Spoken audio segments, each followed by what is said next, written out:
Pyramid ও মমিকে ঘিরে রয়েছে জানা অজানা নানা রহস্য ও কল্পকাহিনী।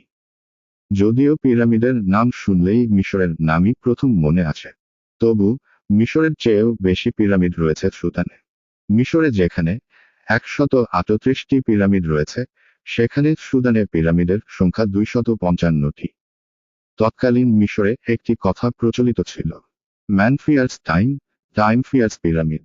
কথাটি দ্বারা বোঝানো হচ্ছে যে প্রাচীন মিশরীয়দের তৈরি পিরামিডগুলো হাজার হাজার বছর ধরে কালের বিচারে টিকে আছে এবং ভবিষ্যতেও থাকবে। অনেক গবেষকের ধারণা, পৃথিবীর ধ্বংসের সময়ও পিরামিডের অস্তিত্ব থাকবে, যার মূল রহস্য এর অসাধারণ নির্মাণ শৈলী। আজকে আপনাদেরকে জানাবো পিরামিড সম্পর্কে কিছু আশ্চর্যজনক ও বিস্ময়কর তথ্য। মিশরের পিরামিড তৈরিতে ব্যবহৃত পাথরগুলোর ওজন বিভিন্ন রকমের ছিল, তবে সাধারণভাবে প্রতিটি পাথরের ওজন কয়েক টন থেকে শুরু করে কয়েক ডজন টন পর্যন্ত হতো। কিছু কিছু পাথরের ওজন 2.3 মেট্রিক টন বা 2300 কেজি। কিংস চেম্বারের প্রতিটি পাথরের ওজন ছিল 50,000 থেকে 60,000 কেজি এবং যার দৈর্ঘ্য 30 থেকে 40 ফুটের মতো ছিল। এখন প্রশ্ন হলো, তৎকালীন যুগে এত বড় বড় পাথরগুলি কিভাবে এত উপরে তোলা হলো? আমরা যদিও এখন মনে করি আমরা প্রযুক্তিগতভাবে অনেক এগিয়ে গেছি, কিন্তু এই সময়েই এত বড় বড় পাথর এত উপরে তোলা যেখানে কল্পনাই করা যায় না, সেখানে 5,000 বছর পূর্বে তারা কিভাবে পেরেছে সেটাই ভাববার বিষয়। গবেষকরা ধারণা করেন পিরামিডের বিশাল পাথরগুলো সম্ভবত সর্পিল খাল বা র্যাম্প তৈরি করে, লিভার ব্যবহার করে এবং সম্ভবত জলীয় হাইড্রোলিক উত্তোলন ব্যবস্থার মাধ্যমে তোলা হয়েছিল, যদিও এর সঠিক পদ্ধতি নিয়ে গবেষকদের মধ্যে মতপার্থক্য রয়েছে। পাথরগুলি খনি থেকে কেটে নদীপথে বার্জ বা ছোট নৌকায় করে আনা হতো। তারপর ঢালু পথ ধরে উপরে টেনে বা গড়িয়ে নেওয়া হতো। তাহলে একটা প্রশ্ন থেকেই যায়, তৎকালীন সময়ে প্রযুক্তির বিকাশ আমাদের বর্তমান থেকেও কি উন্নত ছিল? শুধু তাই নয়, প্রতিটি পিরামিডের ভিত্তি প্রায় নিখুঁত বর্গক্ষেত্র। কোনো গবেষক মনে করেন গিজার পিরামিডগুলো ওরিয়ন নক্ষত্রপুঞ্জের 3টি তারার সাথে সম্পর্কিত। এই তত্ত্বটি ওরিয়ন পারস্পরিক সম্পর্ক তত্ত্ব নামে পরিচিত, যা প্রস্তাব করে যে 3টি প্রধান পিরামিডের অবস্থান ওরিয়ন বেল্টের তারার অবস্থানের সাথে মিলে যায়।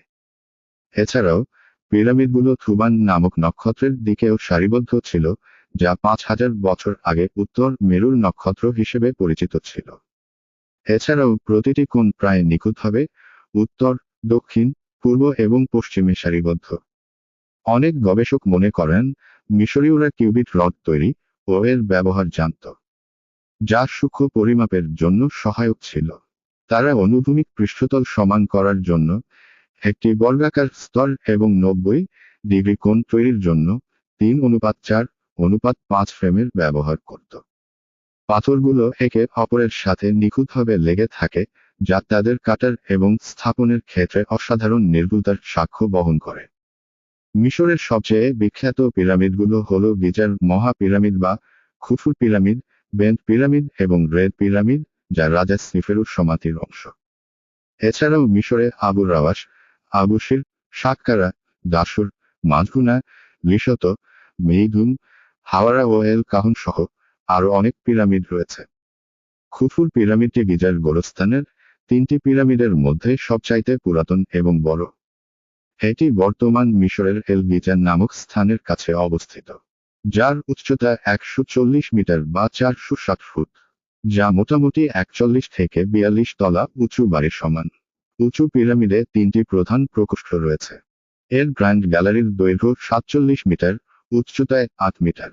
খুফুর পিরামিড তৈরিতে আনুমানিক সময় লেগেছিল 20 বছর এবং শ্রমিক লেগেছিল প্রায় 1 লক্ষ। এটা প্রাচীন সপ্তাশ্চর্যগুলোর মধ্যে অন্যতম। অনেকের ধারণা এই পিরামিড এলিয়েনদের তৈরি। পিরামিডের অর্ধেক তথ্য মানুষ এখন পর্যন্ত আবিষ্কার করতে পেরেছে, বাকি অর্ধেক মানুষের এখনো অজানা। কিভাবে 5,000 বছর আগে মিশরীয়রা এত বড় স্থাপনা তৈরি করতে পেরেছে? পিরামিডের কোনো পাথরের ওজন 60,000 কেজি। পৃথিবীতে এখন পর্যন্ত যে ক্রেন তৈরি হয় তা মোটামুটি 20,000 কেজি পর্যন্ত উত্তোলন করতে সক্ষম, তাহলে কি 5000 বছর পূর্বে এখনকার থেকেও উন্নত প্রযুক্তি ছিল? অনেকের ধারণা এই বড় বড় পাথরখন তারা নীলনদের পানিতে ভাসিয়ে এক স্থান থেকে অন্য স্থানে নিয়ে এসেছে, তবে অনেক বিজ্ঞানী এটি মানতে নারাজ। তাহলে এত বড় বড় পাথরখণ্ড তারা এক স্থান থেকে অন্য স্থানে কিভাবে নিয়ে এল? এটা এক বিরাট রহস্য। মিশরের মানুষ বিশ্বাস করত ফারাওরা তাদের মৃত্যুর পরের জীবনেও রাজা হবে। তাই পিরামিডে ফারাওয়ের লাশের সাথে প্রচুর স্বর্ণ অলংকার, খাট, বিছানা, মদিরা এবং রাজার ব্যবহার্য ও প্রিয় সামগ্রী রাখা হতো, যাতে তিনি পরকালে একটি উন্নত জীবন লাভ করতে পারেন। এবং ফারাওদের মৃত্যুর পর তাদের মমি ও মূল্যবান জিনিসপত্রকে ডাকাতদের হাত থেকে বাঁচানোর জন্য পিরামিডগুলোতে তৈরি করা হতো জটিল নকশা ও গোপন পথ। চেম্বারের পর চেম্বার দিয়ে সাজানো হতো পিরামিডের ভিতরের নকশা, যা রীতিমতো এক গোলক ধাঁধা। এই জটিল নকশার কারণে পিরামিডের ভিতরে প্রবেশ করা অত্যন্ত কঠিন ছিল, যা অনেক সময় ডাকাতদেরও ব্যর্থ করে দিত। তবে হাজার হাজার বছর ধরে পিরামিডগুলো অবহেলা, ডাকাতদের দ্বারা লুটপাট এবং প্রাকৃতিক কারণে ক্ষতিগ্রস্ত হয়েছে, যার ফলে অনেক কিছুই নষ্ট হয়ে গেছে। যদিও অনেক ফারাওদের মমি আবিষ্কৃত হয়েছে, তবে তা মূলত পিরামিডের বাইরে থাকা সমাধিক্ষেত্র থেকে, পিরামিডের ভেতরে নয়। আধুনিক প্রত্নতাত্ত্বিকরা এখনও পিরামিডগুলোর ভেতরে গোপন কক্ষ বা লুকানো সমাধিক্ষেত্রের সন্ধান করছেন।